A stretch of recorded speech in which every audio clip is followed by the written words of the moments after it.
ಏನು ಮಾಡೋದು? ಈ ಬರಗಾಲದಲ್ಲಿ ಏನು ಬೆಳೆಯುತ್ತದೆ?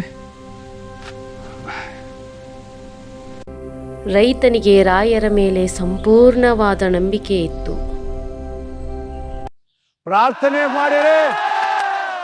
ಪ್ರಾರ್ಥನೆ ಮಾಡಿದ್ರೆ ಬೆಳೆ ಬರುತ್ತಾ? ಬೆಳೆ ಬರುತ್ತಾ? ಸ್ವಾಮಿ, ನಿಮ್ಮ ಮೇಲೆ ನನ್ನ ಸಂಪೂರ್ಣ ನಂಬಿಕೆ ಇಡೆ. ನಂಬಿಕೆ ಸ್ಥಿರವಾಗಿರಲಿ ಪುತ್ರ.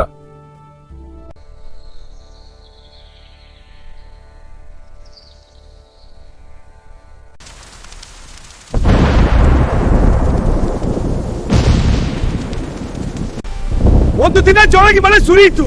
ರೈತ ಖುಷಿಯಿಂದ ಕುಣಿದ. ಜನರು ರೈತನ ಭಕ್ತಿಯನ್ನು ಕಂಡು ಖುಷಿಯಾದರು.